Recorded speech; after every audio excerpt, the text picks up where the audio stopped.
Today I'm enlisting your help, and I need your help to help me design the perfect gaming PC. Wait, case, yes. Today's video is brought to you by the new, really super cool JayzTwoCents melty connector shirt, paying tribute to one of the best designs that's clearly ever existed. And if you don't like the Vaporwave colors, we've got our OG gray and red colors available now. So get yours by following the link in the description below. Nice. Ow, I have a thigh cramp. All right, the reason why I got Newegg up here right now is I'm gonna use Newegg as kind of an example of like sorting by their most popular cases. I'm curious as to like what is the most popular cases that are sold, et cetera, et cetera. But anyway, first and foremost, it's something I've wanted to do for a long time. It's something that people have told me I should do, and I think it's finally gonna happen. So this is full confidential right now. I'm not disclosing the brand or anything yet, but I have been approached and in conversations now for a few meetings about creating a case designed around like my thoughts on a PC case. And as soon as I started thinking about that, it's hard. It is hard to think about the design cues and aesthetics, both performance-wise and aesthetic-wise, that makes the perfect PC case. Now, one of the things and I'm gonna say this first up front, and it's extremely important. We are not gonna be making a dime off of this. My name is gonna be on it, but I'm not gonna be licensing it in any way. I am not gonna be getting kickbacks in any way, no royalties, nothing. My only return on any of this is the fact that I got to give real design input and see something come into the market that is like being puked out of my brain.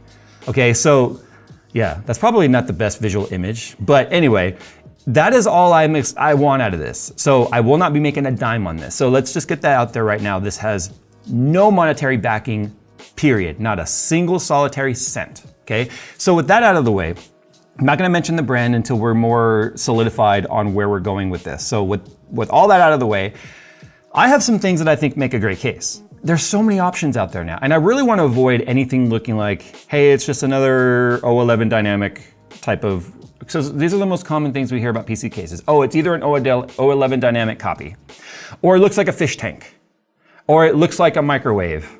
Or the latest one actually is, that's just a height Y70 copy. I mean, a brand is doing really well when it shifts from like, we don't see as much 011 copycat claims as much as we now see height Y70 claims. So that shows Height's done an amazing job with their aesthetics, their performance and all that when brands start to be claimed that that's all they're copying. So there's only so many ways you can design a box, okay?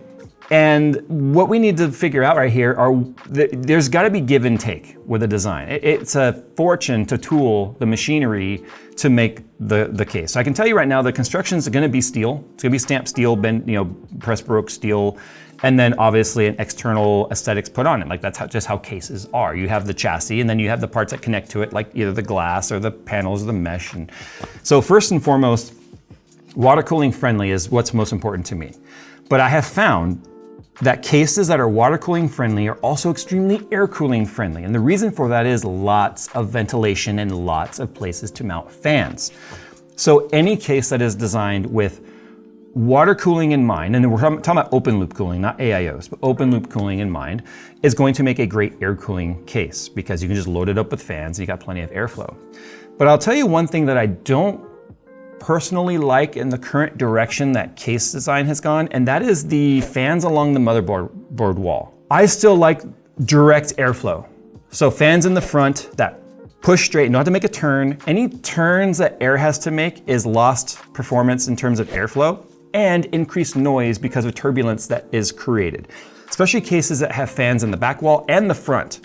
That air is colliding and then creates a turbulent situation where it then tumbles around inside the case, and then the other fans are responsible for redirecting that air to where it needs to go. If we were to take one of those, let's say a Corsair, and they're not bad cases, it gives you a lot of options to put fans, but I'm thinking, I personally like straight flow design. But if I was to take like, let's say a Corsair 7000D or X or whatever like that, you've got them on the motherboard wall, you've got them on the front, you've got them on the top and the back. Now, if I were to take our smoke test and shoot air on both sides, you would see the smoke literally like vortexing until the other fans straighten it out. And you get this kind of a high pressure area right in the front. And the problem with that is the fact that if you go exhaust right there, then you have air that comes in the front and goes right out the backside, and a lot of that air doesn't make its way to the top of the case. So then you have fans fighting for airflow. So I personally feel like a straight through flow design is the best. Comes in the front, works its way through the components and out the top, just smooth airflow. Obviously mesh. Side panel being tempered glass is probably gonna be a definite because of the fact that plastic scratches. No matter whether it's acrylic, plastic, whatever other materials you can enter here that's transparent, you wipe it down with a microfiber, especially acrylic, a couple of times, and it is scratched. And if you have lighting in your case, all those scratches are gonna get picked up, especially if it's backlit. You're gonna see all those scratches. So glass is a must because one, it just looks nice. Two, it's cheap enough now to include in a case without really including additional cost. The drawback, obviously, glass can break. So I'm gonna hope that we can have a frame around the glass that helps protect and give rigidity around the edges of the glass so that way it doesn't break. Other than that, I don't necessarily care about these cases that have glass everywhere. Like the side panel for me is perfectly fine. High porosity mesh. So I would think that for me, the perfect case would have a filter that has fine enough filter material to catch dust, but large enough porosity to where the mesh on the case itself is not restricting airflow too much or having to filter out dust on its own. Then you get the best of both worlds, like someone like me who doesn't run filters. I don't run filters in my case. I want the best airflow that I can possibly have. So that means if I have high porosity mesh and then I take out the filter, I have just almost straight through airflow. But if you live in a dusty, dirty environment and you're like, I don't want to dust my case out constantly, you can leave the fan filters in, and then you're only getting the reduction of the fan filters, not fan filters plus a low porosity mesh. Now porosity just means the open space versus the closed off space in mesh. So I would want that to be well over 50% open versus closed. Same thing on the top. Now, obviously, for me, I think being able to support two 420 millimeter radiators would be great. Two 360s is a minimum. 420s is kind of made, that means three 140 millimeter fans. So it means I would have enough room for three 140s on the front, three 140s on the top where the radiators don't collide and they don't offset too high to where you then have crazy ports that have to make their way under a rad and fans, and they're far enough apart to where there's space where you can easily connect them and not have too much of an issue there. If you want to do air cooling, it leaves you room to be able to have still if you could fit a 420, you could fit a 360. So that means a rail system that allows for 120s and 140 fans to fit up there. So you'd have three 140 millimeter fans on the front as intake, and then you could have technically two on the top and one on the back to have even airflow for exhaust for 140. So you have balanced airflow, and then if you have an air tower there, you're gonna have lots of cross flow right across that tower, helping with obviously the fans pushing through that tower. But if you're doing water cooling, if you could fit a 420, you can obviously fit a 360 because that's shorter length than a 420. So that means your 360 AIOs would also fit if you don't want to do custom water cooling. Now for me, compartments are important. Ideally, we would have a rad mount in bottom somewhere. That would allow us to have separate loops if we wanted, which means now we're talking a little bit larger volume size. We could have separate loops if you wanted so that you can have your GPU completely separate from the CPU so you don't have all that heat going into the main compartment. Now that's a like to have, not a must have. I just think aesthetically having a plate, a really smooth plate, not one that has a million mounting holes and stuff, but a nice smooth plate to divide your upper compartment from your lower compartment so all your wiring can be hidden and stuff. You could hide additional pumps or something down there if you don't want to use the motherboard wall. The motherboard wall, let's talk about that. That area that would normally be used for fans, for me, ideally having a rail system that detaches from there that you can mount your reservoir, your pump, maybe a pump res combo for water cooling on that wall, mount it on your table, and then put it back in. So very similar to how a lot of cases have a rail that comes off of the fan mounts that you can add your AIO to the rail or the radiators and then put that in. I want that for the reservoir as well. Now, there's a lot of different mounting options when it comes to reservoirs in the last, let's just say the last 5 years plus. So it'd be hard to be able to have all those holes accounted for, but at least having the major ones accounted for when it comes to like standard D5 mounts or DDC mounts or whatever. Or a lot of reservoirs now come with mounts that are basically 120 millimeter space. That way they can attach to radiators and other fan mounts. Having some of those holes drilled in there automatically would be nice. But having it not look like a cheese plate where it's just full of holes everywhere because that just looks terrible. But having enough solid space to where if you wanted to drill your own holes to mount your own reservoir and stuff, it's there and still looks clean.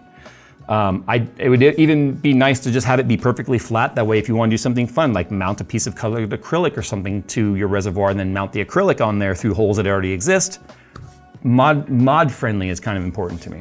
Side-by-side compartments, I don't know yet. I mean, that's kind of where things have gone for case designs now for a while, honestly, since Lee and the Dynamic launched, or the 011 series.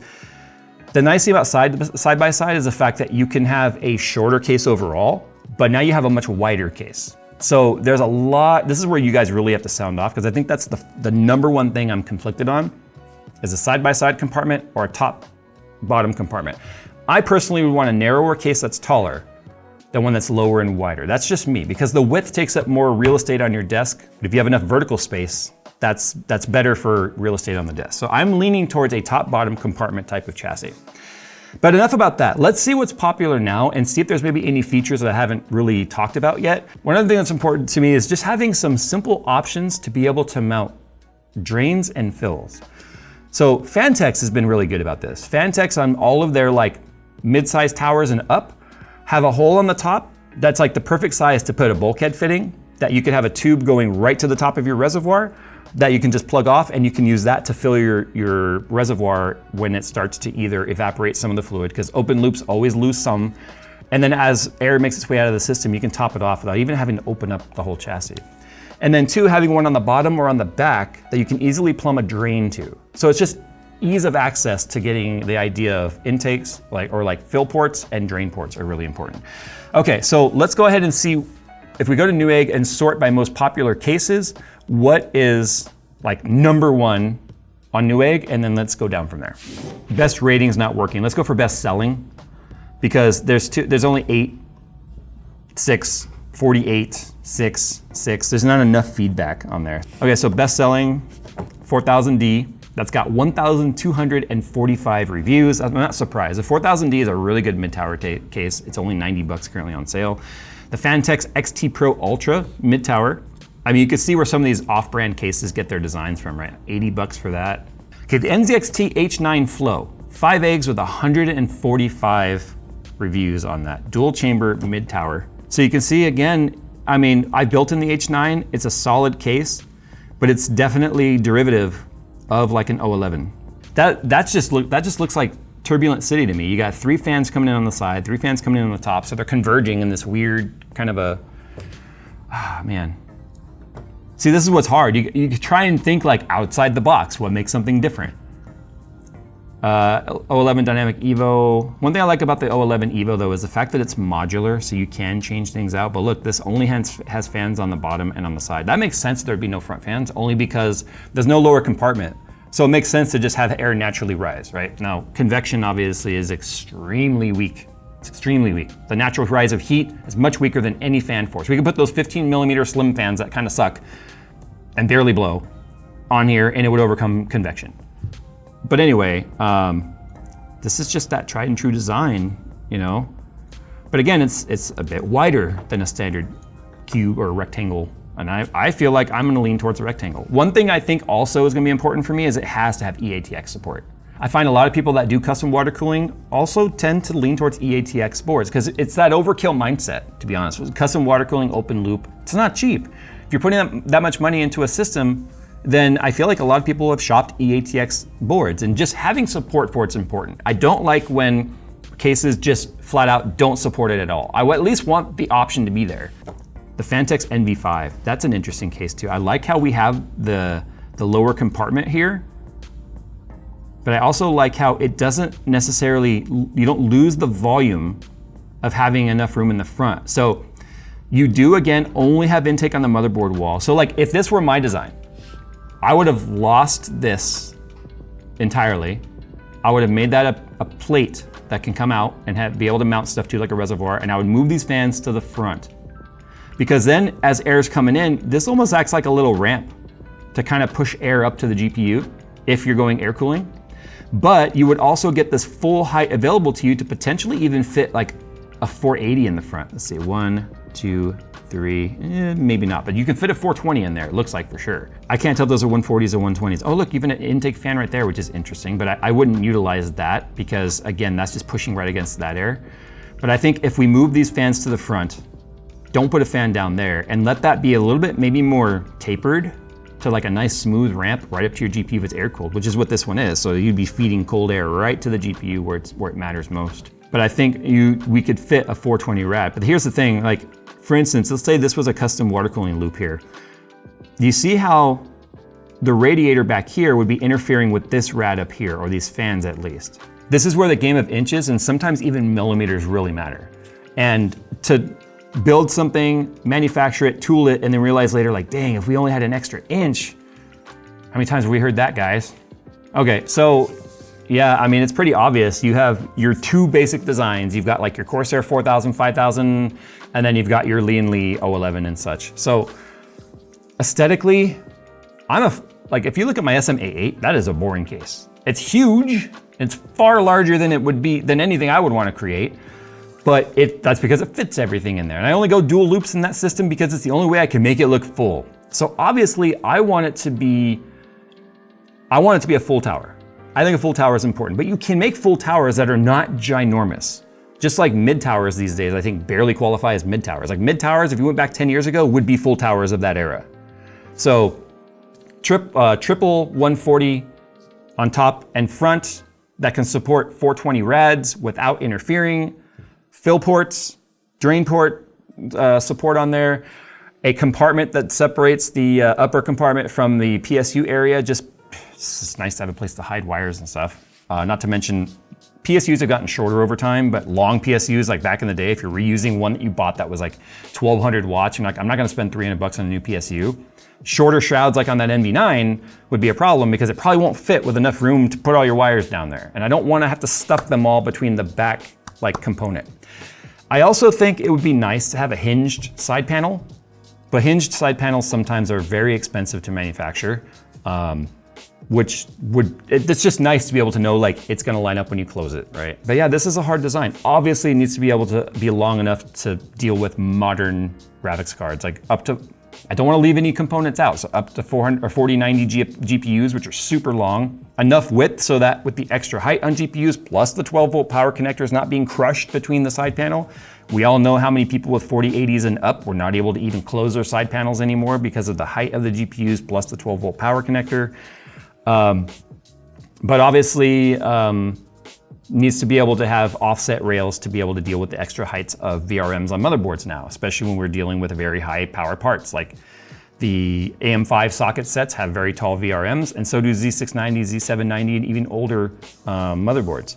eATX is a must to support, but not look like EEA or EEB, whatever that format is, the super wide like server format, that doesn't need to be supported. But eATX would be nice, especially with a lot of them going with 180-degree connectors now, so you don't even have room to make the bend. Like that would just be a nice thing to be able to support if possible. Beyond that, this is where I need your guys' help, because I'll be honest, this is so much harder than I thought it would be. Fortunately, the team I'm working with has a lot of experience with case design. I mean, we're talking like 25 years, but they're honest. They were like, we've never really thought about how to design a case around open water loops. So this is where we really would like your feedback and your design, and we're gonna put your name on it.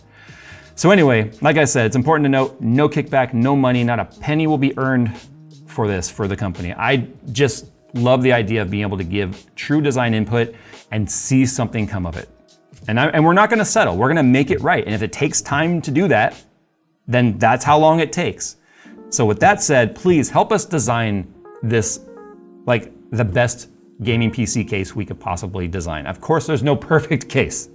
And there's no suggestion here that's gonna meet everyone's needs.